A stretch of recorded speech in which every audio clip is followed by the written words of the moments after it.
목회자 코너에 그 이야기를 썼습니다만, 제가 이번 동계올림픽을 보면서 가장 재미있게 본 경기가 쇼트트랙 계주 경기였습니다. 그냥 경기하는 것 자체가 신기하더라고요.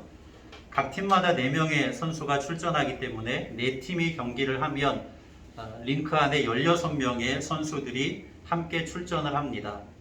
그 16명이 함께 교체를 하면서 경기하는 것 자체가 참 신기했습니다.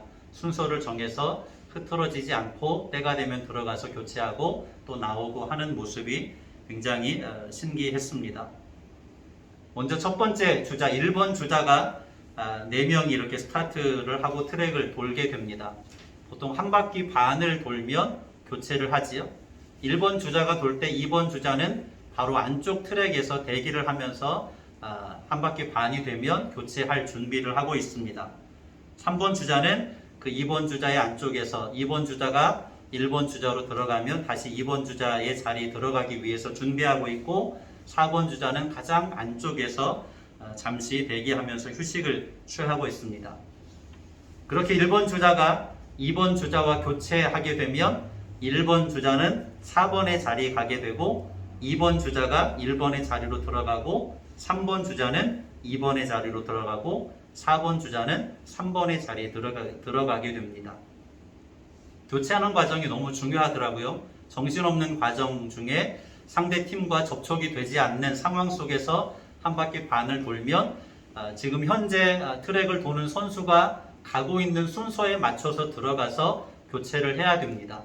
2번 선수가 트랙 안으로 들어가면 1번으로 달리던 선수가 뒤에서 힘껏 밀어주고 교체를 하고, 1번으로 달리던 선수는 4번 자리에 가고, 이렇게 톱니바퀴처럼 돌고 돌아야지만 경기가 제대로 운영이 되는 모습을 보게 됩니다.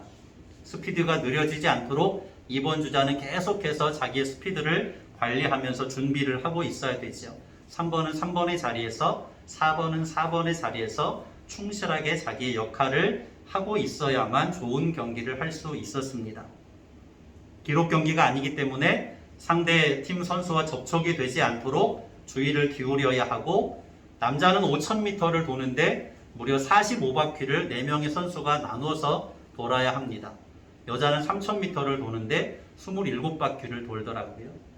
그렇게 서로 협력해서 톱니바퀴처럼 준비를 해야지만 좋은 경기를 할 수 있기 때문에, 선수들을 보면 개인전 경기에서 메달을 따는 것보다 단체전 경기에서 메달을 따는 것을 훨씬 더 좋아하고 보람 있어하고 함께 기뻐하는 모습을 볼 수 있었습니다.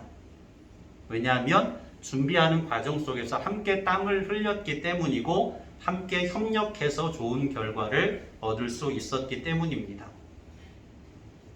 최근에 SBS에서 굉장한 인기를 끌고 있는 골 때리는 그녀들, 혹시 보시는 분 계시는지 모르겠지만 그 연예인 선수들이 이제 축구를 배우게 되었습니다. 그런데 축구를 하는 그 모습을 보면 진심이에요. 왜 그렇게 진심일까라는 생각을 했을 때에 팀 경기이기 때문에 더 그들이 열광하고 진심을 다하지 않나라고 하는 생각을 해보았습니다. 함께 울고 함께 웃기 때문에 그 팀 경기에서만 느낄 수 있는 카타르시스가 있기 때문에 그렇게 선수들이 열광하지 않나 하는 생각을 해보게 됩니다. 내가 못하면 다른 선수들이 나무라는 것이 아니라 나는 미안하다고 하고 다른 선수들은 격려하지요. 내가 잘해서 팀이 이기면 모두가 다 함께 어우러져서 기뻐하는 모습을 보게 됩니다. 함께라고 하는 단어에 담겨져 있는 무게를 충분히 느낄 수 있지 않나 하는 생각을 해봅니다. 오늘 본문 말씀에서는 방언과 예언의 은사에 대해서 아주 자세하게 사도 바울이 설명하고 있습니다. 방언이 경기로 따지면 개인 종목이라고 할 수 있다면, 예언은 단체 종목이라고 할 수 있습니다. 그런데 교회는 공동체, 함께 이루어가는 공동체이지요. 그래서 방언의 은사도 아주 중요하지만 예언이 더 우선순위에 있다라고 하는 사실을 교회가 공동체이기 때문에 바울은 우선하여서 가르치고 있는 말씀의 내용이라고 할 수 있습니다. 이 말씀을 함께 나눌 때에 저와 여러분 개인의 신앙에도 큰 유익을 얻을 수 있고, 우리 목양교회 공동체에게도 함께라는 의미를 더 깊이 되새길 수 있는 은혜의 시간이 되시기를 예수님의 이름으로 간절히 축원합니다. 사도 바울은 예언의 은사를 방언보다 우선하도록 권면하지만 방언의 은사를 금하는 것은 아닙니다. 기본적으로 방언의 은사도 성령님께서 선물로 주시는 것이기 때문에 할 수만 있다면 그 은사를 사모하고 그 은사를 경험할 것을 권면합니다. 그러나 교회 공동체 안에서 드려지는 공적 예배의 자리에서만큼은 방언의 은사가 분명한 한계가 있음을 명확하게 지적을 하고 있습니다. 그 내용들을 차례대로 설명하는데 첫째 내용이 무엇이냐면 방언은 하나님께 말하는 것이고 예언은 사람에게 말하는 것이다. 이렇게 설명을 합니다. 2절과 3절에 나와 있죠. 공적인 예배의 자리에서 고린도 교회 안에 모든 공동체가 함께 드리는 예배이지요.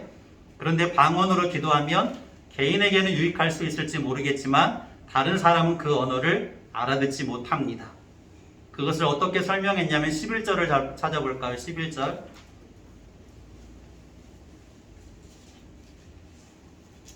같이요. 그러므로 내가 그 소리의 뜻을 알지 못하면 내가 말하는 자에게 외국인이 되고 말하는 자도 내게 외국인이 되리니. 아멘. 무슨 말인지 알 수가 있겠지요? 결국 서로 말이 통하지 않는 외국인이 되는 것과 같다라고 하는 거죠. 장수영 집사님이 너무 은혜롭게 기도를 해주셨는데 만약 장수영 집사님이 방언의 은사가 있어서 대표 기도를 하는 자리에서 방언으로 기도를 했다면 어떻겠습니까? 요즘 신영이가 하는 자주 쓰는 말로 어쩔 TV 뭐 이런 말 하더라고요. 난감한 상황이라고 할 수 있습니다. 이해가 되지 않는 상황인 거죠. 바울이 공적인 예배의 자리에서 방언을 금하고 있는 이유가 여기에 있다고 할 수 있습니다. 서로 외국인처럼 알아듣지 못하고 답답하게 있는 거죠. 그렇지만 예언은 어떻습니까? 사람에게 말하는 것이지요. 4절 말씀에 보면 사람에게 덕을 세워주고 사람에게 권면할 수 있고 사람에게 위로를 줄 수 있는 것이 예언의 은사라고 말합니다. 예언은 지난 시간에도 말씀을 드렸던 것처럼 하나님께 복음의 비밀을 받아서 그 복음의 비밀을 사람들에게 전하는 것입니다. 오늘날로 말하면 무엇과 같아요? 설교와 굉장히 비슷하다고 할 수 있습니다. 당시에는 성경이 오늘날처럼 완성되지 않았기 때문에 복음의 비밀을 먼저 깨달은 자가 전해주는 예언의 은사가 굉장히 더 중요했던 것을 알 수 있습니다. 두 번째로 방언은 누구의 덕을 세웁니까? 자기의 덕을 세우지요. 자기의 덕을 세우고 예언은 누구의 덕을 세운다고요? 교회의 덕을 세운다고 4절에 말씀합니다. 방언은 내가 하나님께 영적인 언어로 말하는 것이기 때문에 개인에게는 유익하지만 교회 공동체의 공적인 예배의 자리라고 하면 그것이 서로에게 외국 사람들처럼 말이 통하지 않는 그런 상황이 연출될 수 있다는 것이지요. 방언이 무엇입니까? 고린도 교회 당시의 방언은 성령님께서 기도의 언어로 부어주시는 국적불명의 언어라고 할 수 있습니다. 그러나 사도행전 2장에 나오는 오순절날 마가의 다락방에 제자들에게 임하였던 방언의 은사는 어떤 은사였습니까? 외국어 방언이었습니다. 그 당시에 15개 지역에서 많은 사람들이 흩어져 살다가 예루살렘에 모여들었는데 제자들이 방언으로 말했을 때에 그들의 언어로 알아들었다라고 말하고 있는 거죠. 방언의 은사 중에는 외국어 방언이 있는가 하면 고린도 교회처럼 국적을 알 수 없는 그냥 알아들을 수 없는 중얼중얼하는 것과 같은 기도의 언어로 부어주시는 방언이었습니다. 고린도 교회가 경험하고 있는 방언은 그랬다라고 하는 거죠. 그래서 사도 바울이 중요하게 가르치는 것은 개인적으로는 하나님과 대화하는 방언이 얼마든지 유익하게 자신에게 적용이 되지만 교회 공동체 안에 많은 사람들이 모여있는 공적 예배의 자리에서는 방언의 은사가 외국어처럼 서로 알아듣지 못하는 상황이 발생하기 때문에 그것을 잠잠하라라고 하는 교훈을 27절과 28절에 던져주고 있습니다. 왜 그래야 하는지 구체적인 예시까지 들고 있죠. 6절에서 12절까지의 내용이 그런 겁니다. 먼저 말하는 것은 하나의 가정을 하죠. 바울 사도가 다시 고린도 교회 성도들을 찾아왔습니다. 그래서 많은 사람들을 모아놓고 복음의 비밀을 말하는데 예언의 말로, 가르치는 말로 하지 않고 무슨 말로 한다고요? 방언으로 한다고 가정을 해서 말을 합니다. 그러면 어떻다고요? 누가 그것을 알아들을 수 있겠으며 그것이 너희에게 무슨 유익이 되겠느냐라고 하는 것이요. 공적인 예배에서 드려지는 방언의 은사가 이와 같다라고 하는 것입니다. 필이나 검은고와 같은 악기가 있는데 그 악기들이 자기 음색이 분명하지 않고 음정이나 박자가 불완전한 가운데 마구 그 소리를 내게 된다면, 마구 불어댄다면 그것이 무슨 소리인지 우리가 어떻게 분별할 수 있겠느냐라고 이야기합니다. 그래서 결국 방언의 은사를 받은 자는 그것을 무분별하게 자랑하려고 공적인 예배의 자리에서까지 방언을 내뱉지 말고 방언의 통역을 하나님께 은사로 받을 수 있도록 기도할 것을 권면합니다. 내가 하나님과 영적으로 기도하는 과정이라고 할지라도 그 언어조차 내가 알아듣지 못하기 때문에 하나님께 드리는 영적인 기도인 것은 분명히 맞지만 내 신앙에 유익인 것은 맞지만 내가 마음으로는 그것을 깨닫지 못하는 안타까움도 있지 않겠느냐.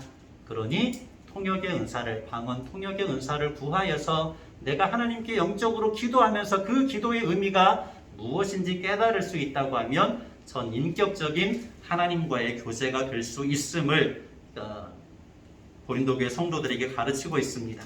그러나 그렇지 않고 방언의 통역의 은사도 없이 많은 성도들이 함께 모여있는 자리에서 우리가 아무리 믿지 않는 자들이나 새로 교회에 들어온 자들에게 방언의 말로 축복하고 또 감사의 권면을 한다라고 할지라도 그 순간에 어떤 일이 일어날 수 있다라고 말합니까? 그 방언을 모르는 신자들은 어느 순간에 맞장구를 치면서 아멘 해야 될지 누구도 알 수 없다는 거지요. 19절을 같이 보겠습니다. 19절. 아마 사도 바울이 방언과 예언의 은사에서 가장 중요하게 말하려고 하는 메시지가 19절에 담겨 있습니다. 시작. 그러나 교회에서 네가 남을 가르치기 위하여 깨달은 마음으로 5마디 말을 하는 것이 1만마디 방언으로 말하는 것보다 나으니라. 아멘. 18절에 보면 사도 바울도 방언의 은사가 충만했습니다. 그러나 교회 안에 공적인 예배로 성도들이 모인 자리에서는 1만마디의 방언이 아니라 자신이 깨닫고 체험한 5마디의 말로 권면하겠다 말하고 있습니다. 5마디 깨달은 말이 바로 예언인 것이지요. 공적인 예배의 자리에서는 1만마디의 방언이 교회 공동체가 아무런 유익이 되지 않기 때문에 서로 외국인이 되고 말 것이고 허공에다 말하는 것이 되고 말 것이기 때문에 깨달은 5마디의 말로 권면하는 것이 1만마디의 방언보다 공적인 예배의 자리에서 훨씬 더 유익하다는 것을 가르치고 있습니다. 이런 측면에서 한번 적용을 해보았습니다. 예언이라고 하는 것은 오늘날의 설교라고도 할 수 있죠. 하나님께 깨달은 복음의 말씀을 전달하는 것이었기 때문에 오늘날의 설교는 완성된 계시의 말씀 성경을 정확하게 잘 해석하여서 하나님께서 말씀을 통하여서 성도들에게 가르쳐 주기를 원하시는 것을 설교자를 통해서 대언하게 하는 것입니다.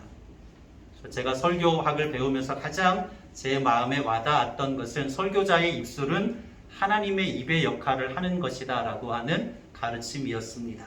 하나님의 뜻을 온전히 대언하는 거죠. 그래서 설교 한 편이 그냥 뚝딱 나오는 것이 아닙니다. 주중에는 본문 말씀을 읽고 그 말씀을 계속 묵상합니다. 금요일쯤이 되면 여러 주석서들을 보면서 이 본문 말씀에 대해서 성경학자들이 어떻게 해석하고 있는지를 깊이 살펴봅니다. 그리고 토요일 날에는 그 연구한 대로 말씀을 조직해 나아가는 과정들을 거치게 됩니다. 그냥 만들어지는 것이 아니죠. 중언부언하는 말이 되지 않도록, 듣는 자들에게 외국어가 되지 않도록 하나님의 뜻이 온전히 전달될 수 있도록 나름의 최선을 다해서 설교자는 준비하게 됩니다. 우리 목양교회 강단을 통해서 선포되는 예언의 말씀, 설교의 말씀이 저와 여러분 목양교회 공동체에게 큰 교훈이 되고 위로가 되고 때로는 찔림이 되어서 목요한교회 공동체의 아름다운 덕을 세워나가는 믿음의 역사를 이루어갈 수 있으시기를 예수님의 이름으로 간절히 축원합니다. 두 번째 단락을 보시면 제가 본문 말씀을 묵상을 하면서 요즘 속된 말로 환장 터진다 뭐 이런 표현들이 있던데 환장 터지는 구절들이 있었습니다. 아무리 묵상을 하고 또 묵상을 해도 선뜻 이해가 잘 되지 않는 앞뒤가 뒤바뀌어 있는 그런 말씀이 나와 있었는데 21절에서 23절까지의 말씀이었습니다. 21절에서 23절까지 같이 한번 읽어볼까요? 율법에 기록된 바 주께서 이르시되 내가 다른 방언을 말하는 자와 다른 입술로 이 백성에게 말할지라도 그들이 여전히 듣지 아니하리라 하였으니 그러므로 방언은 믿는 자들을 위하지 아니하고 믿지 아니하는 자들을 위하는 표적이나 예언은 믿지 아니하는 자들을 위하지 않고 믿는 자들을 위함이니라. 그러므로 온 교회가 함께 모여 다 방언으로 말하면 알지 못하는 자들이나 믿지 아니하는 자들이 들어와서 너희를 미쳤다 하지 아니하겠느냐. 아멘. 22절을 보게 되면 방언이 어떤 자들을 위한 표적이 되는 것이라고 말씀합니까? 믿는 자들이 아니라 믿지 아니하는 자들을 위한 표적이 된다라고 22절에 분명히 말씀했습니다. 그런데 23절에 가보면 무엇이라고 이야기합니까? 믿지 않는 자들이 교회에 들어왔는데 모든 성도들이 랄랄랄라 하고 방언을 말하고 있으면 어떻게 말한다고요? 미쳤다라고 말할 것이라고 이야기합니다. 그러면 믿지 않는 자들에게 방언이 유익한 거예요? 유익하지 않은 거예요? 유익하지 않잖아요. 그런데 22절에는 무엇이라고 이야기합니까? 믿지 않는 자들에게 유익한 표적이다. 무엇이? 방언이. 그렇게 말하고 있습니다. 그 다음에 예언은 어떻게 이야기하고 있습니까? 믿는 자들을 위한 것이라고 이야기하지요. 방언은 믿지 아니하는 자들을 위하는 것이라고 22절에 이야기하고 예언은 믿는 자들을 위한 것이라고 하는데 24절과 25절에서는 무엇이라고 이야기합니까? 믿지 않는 자들이 예언의 말씀을 듣고 책망과 판단을 받아서 마음에 깊이 숨겨두었던 죄를 깨닫고 교회 안에서 역사하시는 하나님의 임재를 인정하게 될 수 있다라고 말합니다. 그렇다고 하면 예언은 불신자들에게 유익합니까? 유익하지 않습니까? 22절과 반대로 이야기하는 거예요. 제가 몇 번을 이 말씀을 읽어도 무슨 의도로 이 말씀을 하고 있을까 이해하기가 너무 어려웠습니다. 다양한 성경 해석서들을 살펴보면서 이 말씀의 키가 21절에 있다는 사실을 알게 되었습니다. 21절을 볼까요? 21절 같이 봅니다. 율법에 기록된 바 주께서 이르시되 내가 다른 방언을 말하는 자와 다른 입술로 이 백성에게 말할지라도 그들이 여전히 듣지 아니하리라 하였으니. 아멘. 이 말씀은 구약성경 이사야 선지자의 말을 인용한 말씀입니다. 사도 바울이 의도적으로 이 말씀을 이사야 선지자의 말을 가져와서 인용을 했어요. 구약성경 998쪽을 찾아봅니다. 이사야서 28장 11절과 12절입니다. 그래서 21절에 말하는 방언은 고린도 교회에서 성령의 은사로 주어지는 방언과는 다른 개념입니다. 이사야서 28장 11절과 12절 구약성경 998쪽을 같이 읽습니다. 이사야 28장 11절 12절 시작. 그러므로 더듬는 입술과 다른 방언으로 그가 이 백성에게 말씀하시리라. 전에 그들에게 이르시기를 이것이 너희의 안식이요 이것이 너희 상쾌함이니 너희는 곤비한 자에게 안식을 주라 하셨으나 그들이 듣지 아니하였으므로. 아멘. 이 말씀도 그냥 읽으면 이해가 되지 않습니다. 그러나 이 말씀 안에 어떤 의미가 담겨져 있느냐면 하나님께서 불순종하는 이스라엘 백성들을 이스라엘 백성들과 다른 말을 하는 아수르라고 하는 제국의 백성들을 통해서 심판할 것이라고 하는 심판의 메시지입니다. 그러한 심판의 메시지를 들려주었음에도 불구하고 이스라엘 백성들은 결국 하나님께 순종하지 않게 될 것이다 라고 하는 말씀이 이사야서 28장 11절과 12절의 말씀의 내용입니다. 그래서 11절에 나오는 더듬는 입술과 다른 방언은 고린도에서 말하는 방언의 은사와는 다른 개념입니다. 그런데 그것을 가져와서 사도 바울이 말하려고 하는 분명한 의도와 목적이 있었습니다. 그것은 무엇이냐면 더듬는 입술과 다른 방언이 바로 하나님의 심판에 대한 상징적인 표현이라는 거죠. 불순종하는 이스라엘 백성들을 향한 하나님의 심판에 대한 상징적인 표현인데 이것을 사도 바울은 방언과 결부시켜서 방언이 불신자들에게 무엇을 보여주는 표적이 되느냐면 불의한 자에게 하나님의 심판이 임하게 될 것을 보여주는 표적이 될 것이라는 사실을 말하고 있습니다.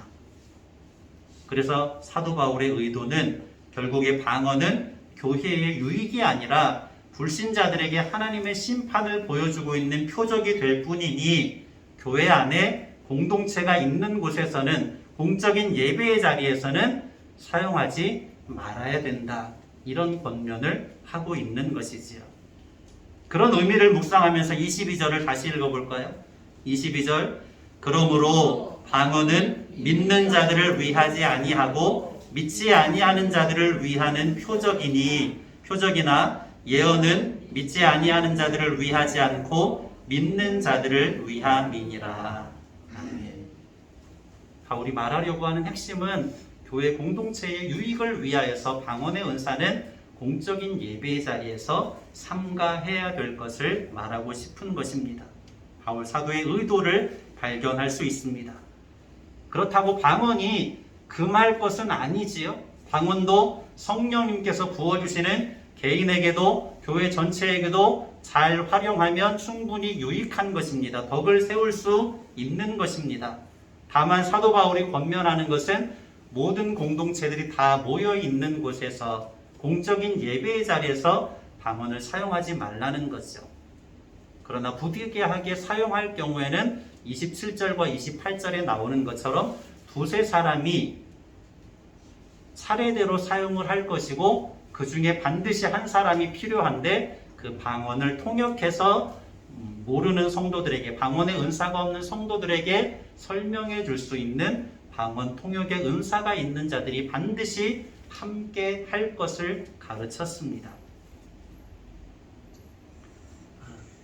사도 바울의 가장 중요한 의도는 교회 공동체가 함께 혼란을 겪지 않고 유익하게 되기를 원하는 의도가 그 안에 담겨져 있습니다. 말씀을 정리하지요. 1절 말씀에 보면 사랑을 추구해야 된다라고 말합니다. 13장의 연장이라고 할 수 있지요. 특히 방언의 은사를 많은 사람들이 좋아했고 사모했고 그것을 자랑하기를 좋아했습니다. 이방의 신탁에서 벌어지는 무아지경 속에서 중얼거리는 그 중얼거리는 것들이 교회 안에서도 이루어지는 것처럼 신기해하고 그것을 자랑하여서 무분별하게 공적인 예배의 자리에서 절제하지 않고 통제하지 않고 마구 사용했기 때문에 교회 안에 여러 가지 혼란을 발생시키고 있었습니다. 그것에 대하여서 사도 바울이 가장 중요하게 가르치는 것이 그 은사 위에 무엇을 더하라고요? 사랑을 더하라라고 말씀합니다. 14장에서도 첫 번째 일성이 무엇이냐면 사랑을 추구해야 된다. 추구한다는 말은 간절히 열망한다는 뜻이 담겨 있습니다. 방언의 은사를 가진 자들은 물론이거니와 다른 다양한 은사를 가진 자들도 반드시 사랑을 간절히 열망해서 그 은사 위에 사랑을 더하여 활용할 것을 가르치고 있는 것이요. 더 나아가서 예언의 말씀을 중요하게 가르치는 것은 하나님의 말씀의 진리를 분명하게 깨달아야 한다는 것이지요. 그것이 교회의 유익이 되고 교회가 공동체이기 때문에 덕을 세울 수 있는 가장 중요한 요소이기 때문입니다. 계주 경기에서는 어떤 한 선수가 아무리 실력이 월등하게 뛰어나도 혼자서 45바퀴를 다 돌 수는 없습니다. 내가 아무리 코너링을 잘해도 동료 선수 중에 코너링에 좀 부족한 선수가 있으면 그 경기에서 좋은 성적을 거둘 수 없습니다.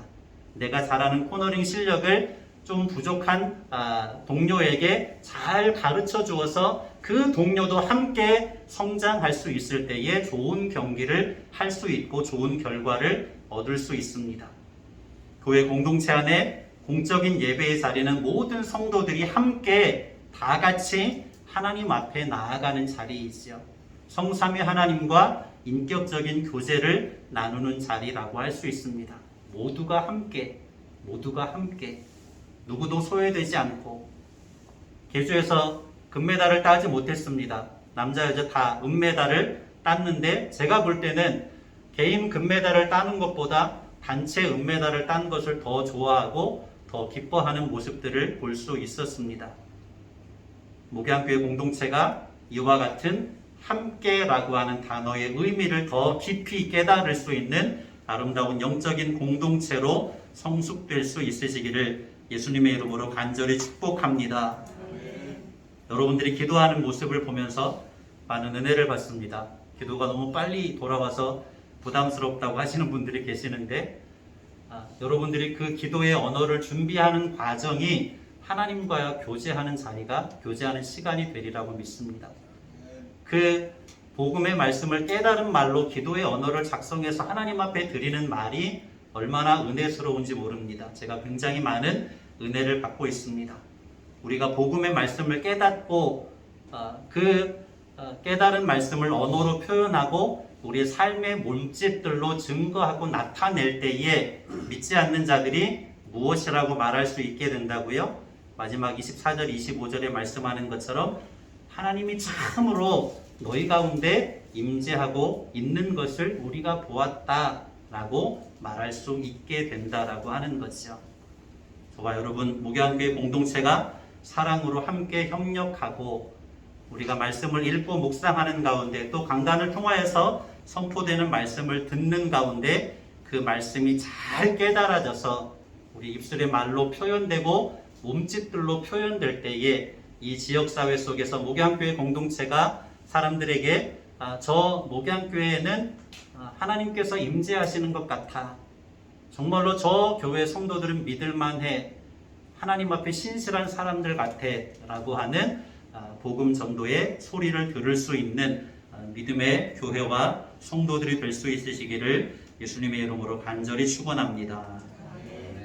기도합니다. 고마우신 아버지 하나님 감사합니다. 분주한 중에도 귀하신 하나님의 말씀을 함께 들었습니다. 들을 귀를 열어주시고 깨닫는 은혜를 허락하여 주시어서 하나님께서 우리 심령 가운데 들려주시기를 원하시는 음성으로 들을 수 있게 하시고 깨달을 수 있게 하여 주시옵소서. 아버지 하나님, 무엇보다도 하나님의 말씀을 사모하게 하여 주시옵소서. 그 말씀을 깨달을 수 있게 하여 주시옵소서. 우리의 입술의 언어로 표현할 수 있게 하여 주시옵소서. 우리의 삶의 몸짓들로 나타낼 수 있게 하여 주시옵소서. 그리함으로 우리 목양교회 공동체가 지역사회의 많은 사람들에게 저 목양교회는 하나님이 함께 하시는 것 같아.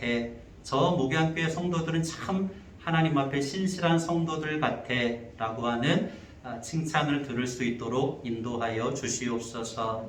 간절히 간구하옵고 예수 그리스도의 이름으로 기도드립니다.